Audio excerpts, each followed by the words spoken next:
At least 3 people, including 2 children, were killed after flash floods hit a town in New Mexico. Oh no, oh no, oh my God. Oh my gosh.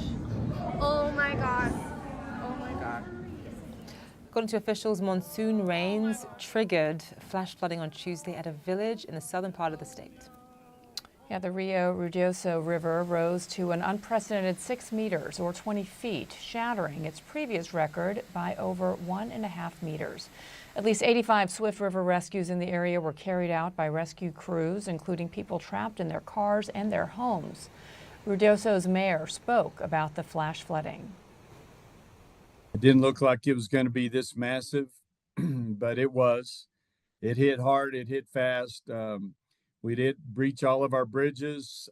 We did lose some more homes. We have some folks that are missing. We're looking for them right now. Let's bring in CNN meteorologist Derek Van Dam joining us live now from the CNN Weather Center in Atlanta. I mean, some of these images, you know, that home being swept away, being carried down the river, I mean, that is unbelievable. And then you have stories about RVs being swept away as well.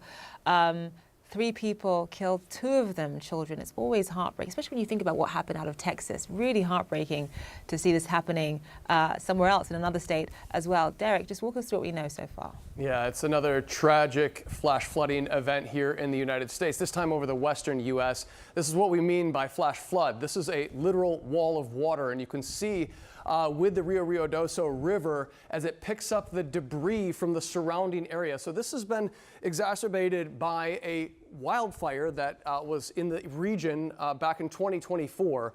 So this left a burn scar. And then on top of that, a heavy amount of rain in a topographical area, so an elevated region with mountainous landscape, funnels all this water down into the valleys below. And unfortunately, that's where people live, right? So there's a lot of information on this graphic, but what I want to point your attention to on these North American monsoon flash floods, that's what that was. Burn scars make these areas very susceptible, and also the steep terrain. So that's helping funnel and concentrate the precipitation. So how does this work exactly? Well, we get the wildfires, right? So that happened last year. And then what that does is it creates kind of an impermeable surface at the top levels of the ground, right? So the water cannot get absorbed into the ground like it normally would be because of the recent wildfires. Eventually, gravity wins with the topography, and that land slides, and it picks up everything in its path, just like you saw in the video a moment ago. So what you're looking at is a river graph. This shows all the various spikes in the river gauge here over the past few days. This is the most recent one where it crested at its record-shattering 20 feet or roughly 6 meters. So that's just really incredible amounts of precipitation funneled into this region. There's another chance of flash flooding across that area, another watch hoisted by the National Weather Service.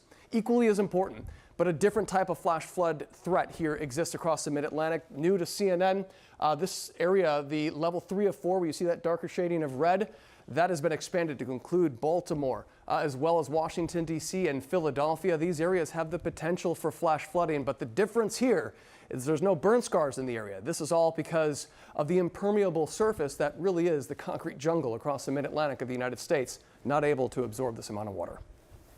Zane, Bianna. Derek Van Dam live for us there. Thank you so much.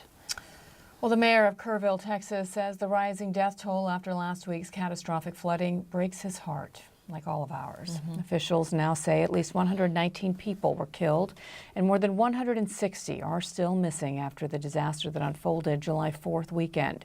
The Cajun Navy has been on the ground here in Texas aiding in recovery efforts. Keep in mind, this is a group that responds to disasters all across the United States. And members tell us that what they're encountering here in Texas is among some of the worst that they've ever seen. Joining us now is the Vice President of the United Cajun Navy, Brian Trasher. Brian, thanks so much for being with us. So yesterday we heard from local officials, Kerr County Police, saying that no one had been found alive since Friday in the county. Do you think it's likely that a survivor would be found at this point, given that we're now 6 days from when this disaster unfolded?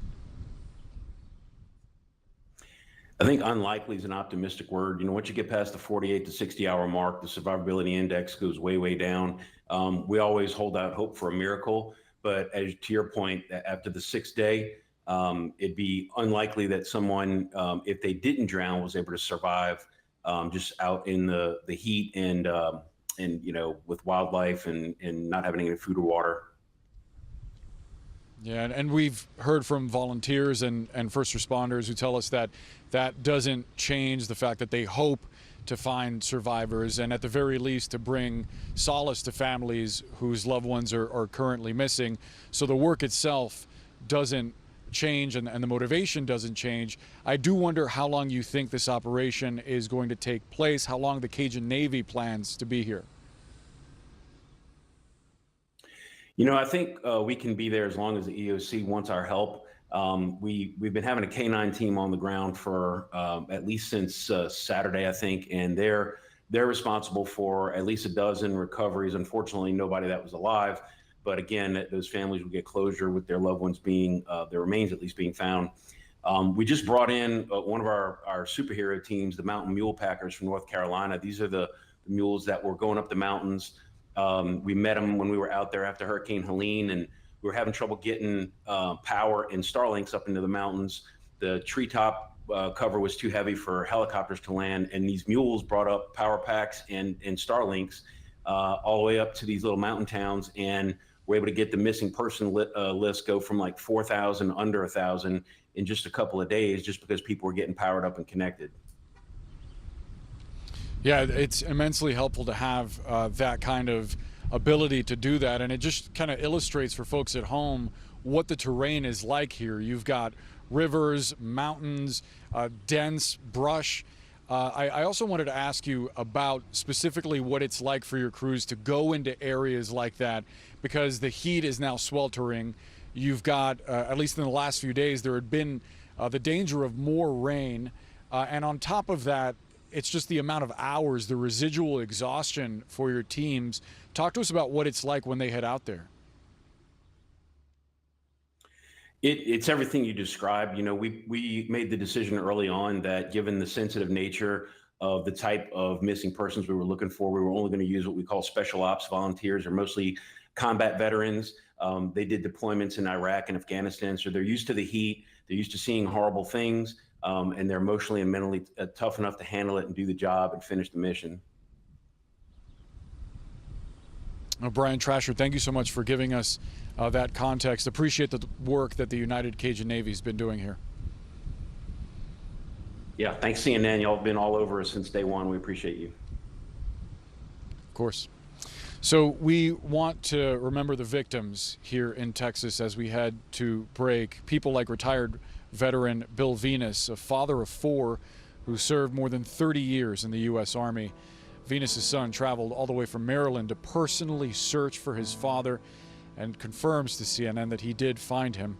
Venus Jr. told People magazine, quote, "He was a hero. God would have been better off taking me because he had a whole lot more work he could have done in this world."